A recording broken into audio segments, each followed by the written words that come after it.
오늘은 지난주 금요일 날 선생님이 배부하였던 신경계와 호르몬 문제를 푸는 시간을 갖도록 하겠습니다.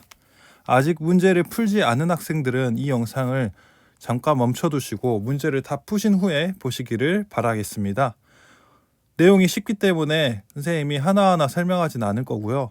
여러분들이 궁금해할 만한 내용들만 선생님 추려서 설명하도록 하겠습니다. 1번 문제입니다. 말초신경계에 대한 설명으로 옳은 것은 동그라미, 옳지 않은 것은 X표로 표시하라고 했습니다. 1번 말초신경계는 감각신경으로만 구성된다 했는데 이건 X죠. 그 이유는 말초신경계는 감각신경과 운동신경으로 구성되어 있기 때문입니다. 감각신경만 있다고 했기 때문에 틀린 게 되고요. 중추신경계에서 2번 중추신경에서 뻗어나와 온몸이 퍼져 있다. 온몸의 손끝 발끝까지 끝말자를 써서 퍼져 있는 그 신경계가 바로 말초신경계 맞습니다. 그 다음에 중추신경계의 감각기관에서 받아들인 자극을 전달하고 중추신경계의 명령을 반응기관에 전달하는 것, 이게 바로 말초신경계의 역할이 되겠죠. XOO가 되겠습니다. 자, 그림은 사람의 뇌를 나타내는 것이다. 관련 있는 내용을 선으로 연결하시오 라고 했는데 이 그림은 우리가 자주 보게 될 겁니다. A는 뭐죠? 큰 뇌, 대뇌가 될 거고, B는 대뇌 밑부분에 있는 간뇌, C는 간뇌 밑부분에 있는 중뇌, 그러니까 중간뇌가 되겠죠. 또는 중간뇌. 글씨가 좀 안 좋아도 이해하세요. 선생님이 애플 펜슬 쓰는데 잘 안 되네요. 자, D는 연수가 되겠죠. E는 소뇌. 자, 대뇌에서 대는 큰 대자죠. 큰 대자. 그렇기 때문에 대뇌에서는 대부분의 활동을 다 한다고 했습니다. 고등 정신작용, 그 다음에 감정, 그리고 여러 가지 근육 운동을 조절하는 게 바로 대뇌이기 때문에 대뇌에 해당되는 것은 기억, 고등 정신작용이 되겠죠. 간뇌는 앞에 간자 뭐죠? 술을 마시면 간이 그 해독작을 해두듯이 우리 몸에 항상 그 성질을 유지하는 것, 항상성을 유지하는 것이죠. 거기서 해당되는 것이 이렇게 옆에 있는 체온 조절 작용이 되겠습니다.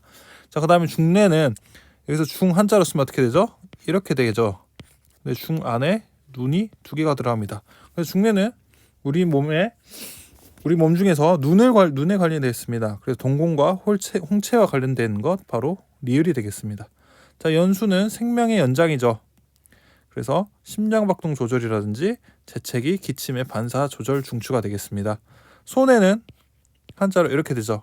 이거를 변형을 하면 사람이 서서 균형을 잡는 모양. 그리고 소뇌는 몸의 균형 유지. 이렇게 기억하고 계시면 좋겠습니다. 이 그림은 자주 나오기 때문에 한 번에 기억 잘 하시고 앞으로 따라오면 좋겠습니다. 자, 3번. 뇌의 구조에서 고등정신작용을 담당하는 부분은 어디였죠? 대뇌였죠. 대뇌. 방금 했던 거랑 똑같습니다. 그 다음에 두 번째는 선생님이 안 알려주셨는데 좌우신경의 교차가 일어난 부분은 어디냐면 연수입니다. 이렇게 새로 나오는 부분들은 기억하시면 좋겠습니다. 4번도 마찬가지입니다. 방금 전과 똑같은 그림인데 자, 항상성 유지의 조절 중수는 누구였죠? 간뇌죠. 간뇌. 간뇌를 기호를 찾아보면 어디가 되죠? B가 되겠죠. 자, 기억력 저하, 분별력, 우리 몸의 고등정신작용 누구죠? 대뇌가 되겠습니다. 위치는 A가 될 거고요. 그 다음에 체중평균 대위 균형 누구죠? E죠. 그러니까 소뇌. 하나 가지고 계속 똑같은 문제들이 반복되고 있죠. 자, 5번입니다. 그림은 신경계를 구성하는 세포를 나타낸 것이다. 각 부분의 이름을 쓰시오. 이 신경계를 구성하고 있는 가장 작은 단위, 이거 누구죠? 뉴런이죠.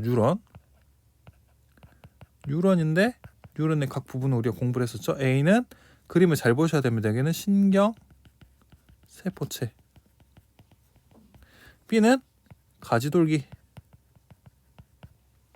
C는 축삭돌기가 되겠습니다.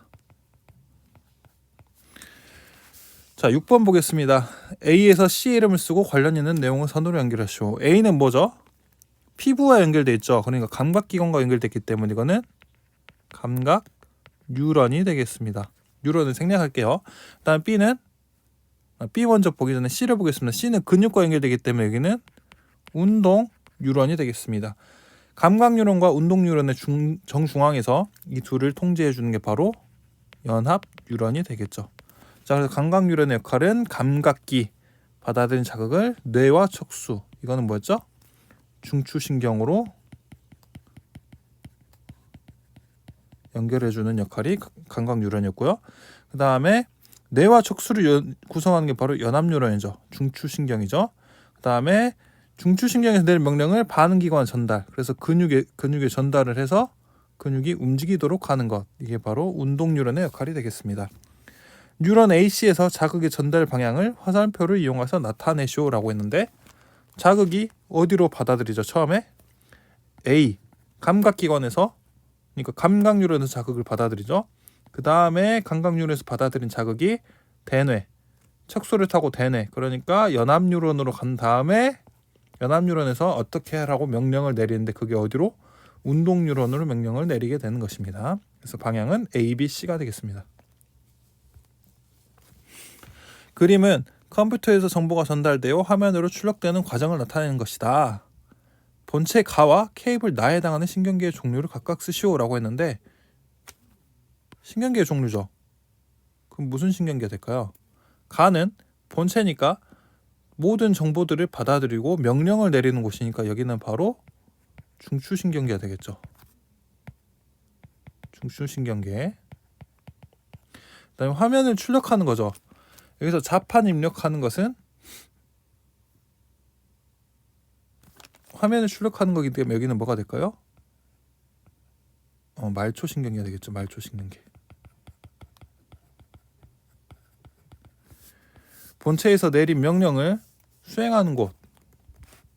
그러니까 말초신경계가 되겠습니다. 자, 의식적 반응과 반사에 의한 설명으로 옳은 것은 했는데, 자, 의식적 반응의 중추죠. 의식적 반응의 중추는 대뇌가 맞습니다. 무릎 반사는 척수가 중추인 무조건 반사이다. 맞죠? 무조건 반사의 중추는 척수죠. 우리 몸 밑에 있는 쪽은 척수가 중추가 되겠습니다.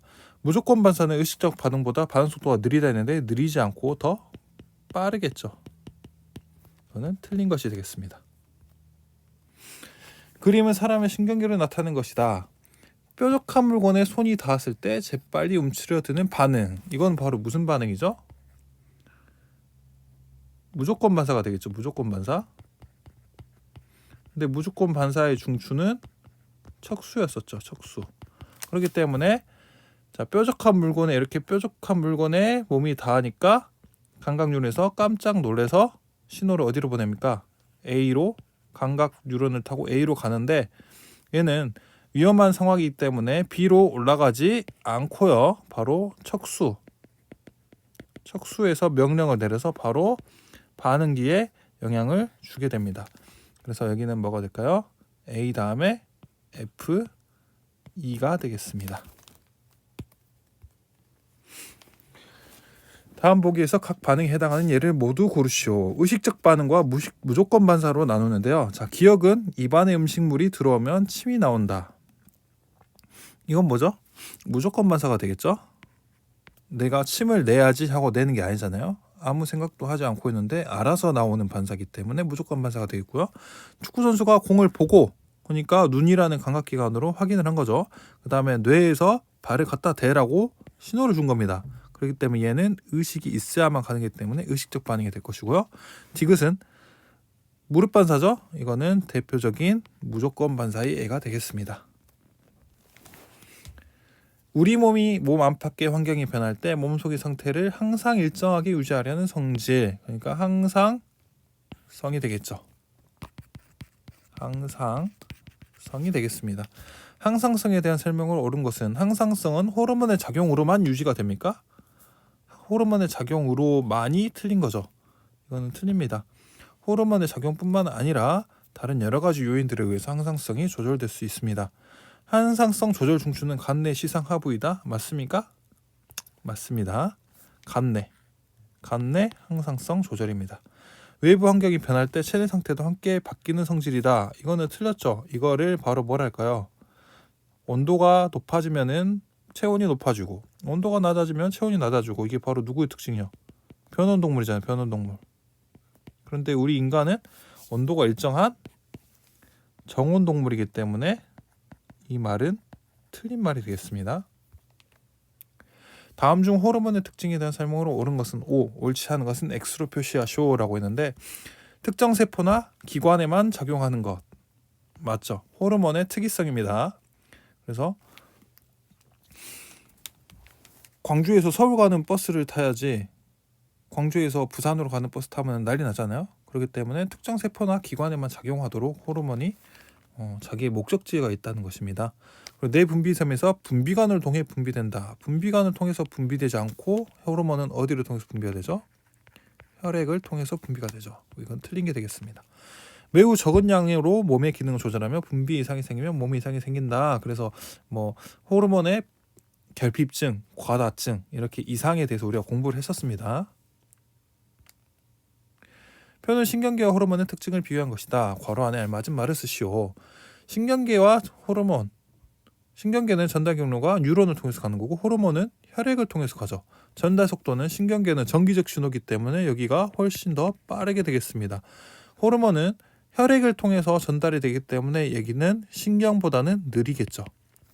효과 지속 시간, 신경계의 전기적 신호가 일시적으로 확 하고 끝나는 거고 호르몬은 피를 타고 계속 돌기 때문에 지속적이겠죠. 신경계의 작용 범위는 어떻습니까? 좁죠. 신경계의 작용 범위는 좁음, 호르몬의 작용 범위는 넓음입니다. 그림은 이자에서 분비되는 호르몬의 종류와 작용을 나타내는 것이다. 호르몬 A, B의 이름을 쓰시오. 이자에서 분비되는 호르몬의 종류는 두 가지가 있습니다. 인슐린과 글루카곤인데 혈당량을 감소시키는 것은 인슐린이라고 공부를 했었죠. 혈당량을 증가시키는 것은 글루카곤이었습니다.